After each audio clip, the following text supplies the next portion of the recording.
Full Moon sale காலை 9 மணியிலிருந்து இரவு 12 மணி வரை மே 31 ஒரு நாள் மட்டும்.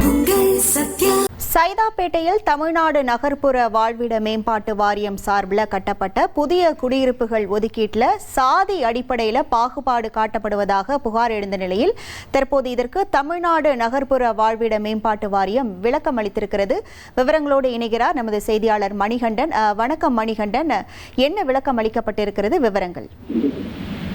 சைதாப்பேட்டை பகுதிக்குட்பட்ட சுப்புப்பிள்ளை தோட்டத்தில் இருக்கக்கூடிய புதிய தமிழ்நாடு நகர்ப்புற வாழ்விட மேம்பாட்டு வாரிய கட்டிடத்துல ஏற்கனவே இருந்த மக்கள் கால அவகாசம் கேட்கப்பட்டு புதிய கட்டிடமாக புனரமைக்கப்பட்டிருக்கிறது. இந்த கட்டிடத்துல வீடுகள் ஒதுக்கீடு செய்வதில் பட்டியலினத்தவர்களுக்கு தனியாக வீடுகள் ஒதுக்கீடு செய்து தரப்பட்டிருப்பதாகவும் சாதிய பாகுபாடு காட்டப்பட்டிருப்பதாகவும் புகார்கள் வெளியாகி இருந்த நிலையில இது குறித்து தமிழக நகர்ப்புற வாழ்விட மேம்பாட்டு வாரிய அதிகாரி தலைமை அலுவலகத்திற்கு அதற்கான விளக்கத்தை எழுதியிருக்கிறார். அதுல குறிப்பிடப்பட்டுள்ள பகுதியில 426 வீடுகள் பயணிகளுக்காக கட்டப்பட்டதாகவும் கடந்த மார்ச் மாதம் 9ஆம் தேதியே முதல் கட்ட குழுக்கள் நடைபெற்றது.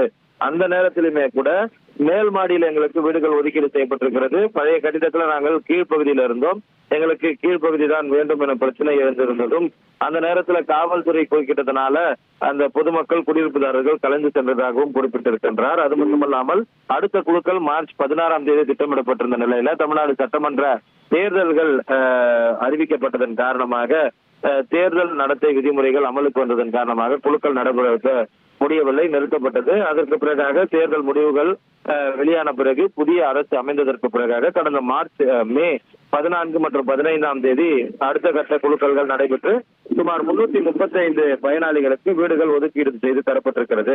அது மட்டுமல்லாமல் பொருளாதாரத்தில் நலிந்த பின்புலம் உடையவர்களுக்கு 15 வீடுகள் என மொத்தமாக இதுவரை 350 வீடுகள் ஒதுக்கீடு செய்யப்பட்டிருக்கிறது. இதுவரையில 34 பேர் இந்த குழுக்கள்ல கலந்து கொள்ளவில்லை எனவும் தெரிவிக்கப்பட்டிருக்கிறது. ஏ பிளாக்ல உள்ள குழுக்களில் சிலர் இல்லை, எங்களுடைய எண்கள் இல்லை என புகார் தெரிவித்திருக்கின்றனர். அதனையும் காவல்துறை சோதனை செய்து அந்த எண்களும் இருப்பதாக உறுதிப்படுத்தியிருக்கின்றனர். இந்த நிலையில வீடுகள் ஒதுக்கீடு செய்வதில் ஸ்டாண்டர்ட் ஆபரேட்டிங் ப்ரொசீஜர் பின்பற்றி மட்டுமே வீடுகள் ஒதுக்கீடு செய்ய முடியும். அந்த SOP ஃபாலோ செய்து மட்டுமே ஒதுக்கீடு செய்யப்பட்டிருக்கிறது. இந்த இடத்தில் வீடுகள் ஒதுக்கீடு செய்வதில் எந்த ஒரு சாதிய பாகுபாடும் இல்லை என்பதை தலைமை அலுவலகத்திற்கு கோட்ட பொறியாளர் தகவலாக விளக்கம் மூலமாக தெரிவித்திருக்கிறார். விவரங்களுக்கு நன்றி மணிகண்டன். ஃபுல் மூன் சேல் காலை 9 மணியிலிருந்து இரவு 12 மணி வரை மே 31 ஒரு நாள் மட்டும்.